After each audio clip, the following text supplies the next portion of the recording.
Pierre Poilievre had another successful rally last night in Stoney Creek, Ontario, and we're about to cover part of it. Welcome everybody back to the Blind Press YouTube channel for March 26th. I hope you're having a wonderful Wednesday morning, getting a lot of work done and enjoying your day. I was going to talk in general about how Pierre Poilievre had another successful rally. He had 4,500 people show up from all over the southwestern part of the province to Stoney Creek, Ontario, to speak to mill workers, steel workers, plumbers, etc. But we all know that he's good at speaking. We all know that he can rally a crowd behind him. And we all know that despite what the media says to us about him losing to Mark Carney in the polls now, we all know that if you look at the rallies that he holds almost daily across the country, that he can pull more people consistently than Mark Carney. Mark Carney can boast similar numbers, but he holds fewer rallies and he holds them in bigger city centers. Pierre Poilievre will take the time to go to small towns and talk to the people there because he's not too good for those people. But we all know that. We all know that that's the type of person that he is. But I want to showcase today his wife, because listening to her introduce Pierre Poilievre last night made me really proud. And I really want her as Prime Minister's wife. She can do a lot for our country if in that position for women. She is the picture of you can be a strong woman and still stand behind your husband and still be a supportive wife. And I honestly, like, wives should want to support their husbands this much. And this is so genuine and it's so awesome. And there are so many women that can learn like how to be a strong feminine influence in men's lives without being bitchy and horrible. And I would just like to play this for you guys. Thank you. What a pleasure to be here. Thank you, Hamilton. So here we are in this crucial time where it is a time for Canadians to decide whether they want to choose for a fourth time a party that has left us in a very weak and vulnerable position, where the cost of housing has doubled, where we're having a hard time to afford and put food on the table, where the crime is ramping up? Or do we want to choose change and a leader who's actually going to put Canada first? Now listen to that applause. Listen to that. Like the crowd was dead silent listening to her. And then they're just roaring for her. It's great. This journey for my husband and I began about 3 years ago, when my husband announced that he was going to run for leader.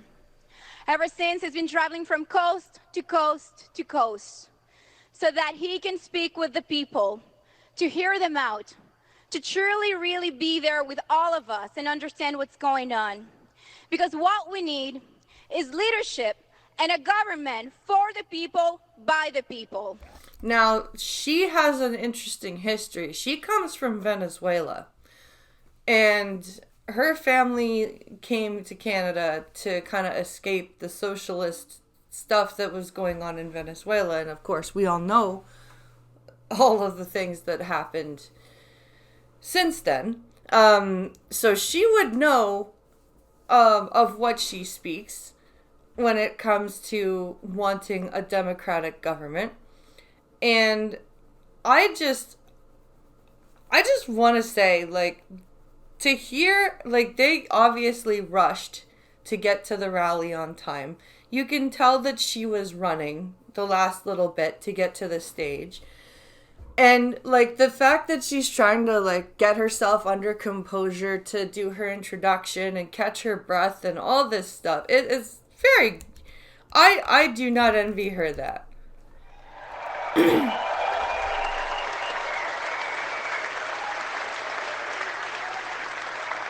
Leadership is born from the true love for our country, from patriotism.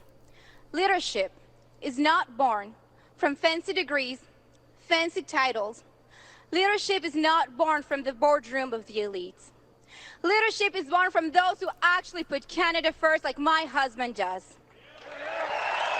You, like, listen to the love she has for not only her husband, but for her new country. Like, she's speaking to those people as one of them. She's not saying, you guys, he's doing this for you. He's not, no, she's saying he's doing this for us. We need leadership. We need this as a country. Like, she's talking to them as another citizen.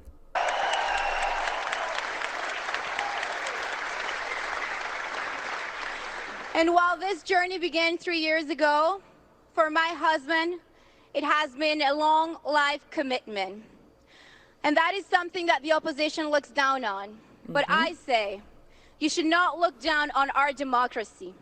My husband has been here at home most of his adult life, fighting for all of us by our side, putting our country first.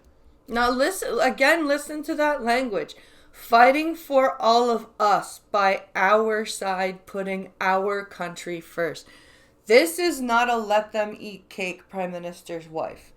This is, I want to get down with my citizens if I become prime minister's wife and help them be the best they can be.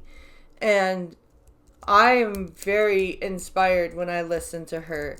I wish that I had been as supportive of my husband up to this point as she is of hers. And I know it sounds like I'm kissing her ass, but this is a very inspiring little speech she's giving.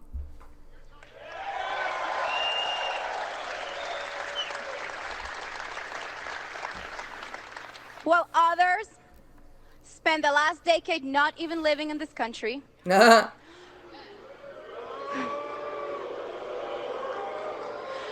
actually promoting investments and investing his own personal money against Canada's interests. Pierre has been here all along, fighting with us by our side, and they should not look down on that. Like, she's pissed. She is pissed. Like, you can tell this really bothers her. That somebody that decided to come up from government page to prime minister, apparently that's a bad thing, but it's apparently a good thing to be like some private sector CEO slush fund baby. Like, apparently that's okay. She's pissed. You know, I love all of my husband's policies, and I agree with all of them. But I truly believe that it is also important to understand the why we do this. Who is really the person behind all of this? Because that truly matters. And who is the family behind all of this? My husband, he was born from a teenage mother, and he was given out for adoption to 2 school teachers. His family worked really hard to make ends meet. Pierre has worked really hard for everything in this life, and nothing was given to him. Nope. I was born in Caracas, Venezuela. And my family immigrated here in 1995. Okay. We lived in the east end of Montreal. My father, he had to work really hard. First job was collecting fruits and vegetables. Eventually, he had 3 minimum wage jobs so that he can make ends meet. God damn. 3 minimum wage jobs in much. That's in the 90s. That's 3 jobs that pay like $3 to $4 an hour. That sucks. It was really a struggle. By the time that I was 17, I had moved out of my house and I was financially independent. By the Wow. time that I was 19, I moved to Ottawa. I took a student loan, put myself through university. I worked full-time and studied full-time. And by the time that I was 25, working in the Senate, I had a job, and I was making about $50,000 a year. Jesus Christ. Good for you, girlie. Are you kidding me? Like, this woman, excuse me, this is no girl in front of us. This woman has busted her ass, and she knows what hard work looks like. And she, like, oh my goodness, she is an inspiring lady. Holy shit. And at 25, a single woman in 2012, I was able to afford a little house in the suburb area of Ottawa. Yeah.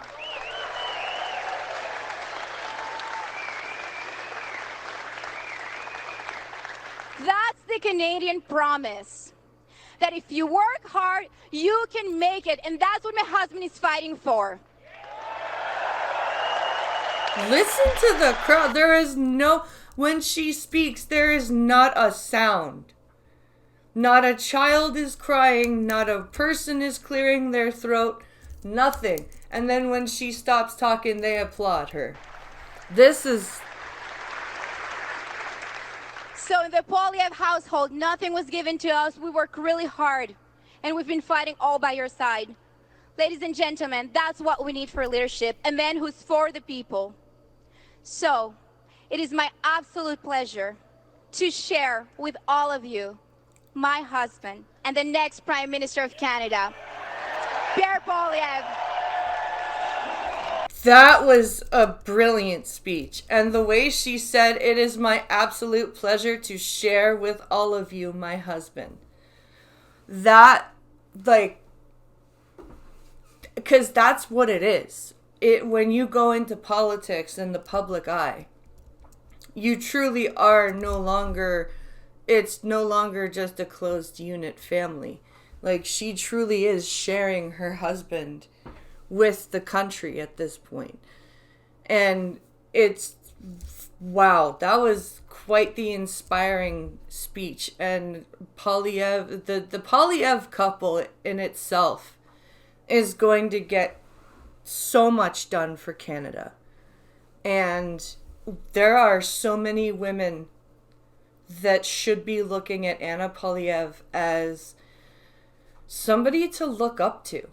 And I don't mean that as like, oh my God, she's the wife of Pierre Poilievre. You should look up to her because Pierre Poilievre is amazing. No.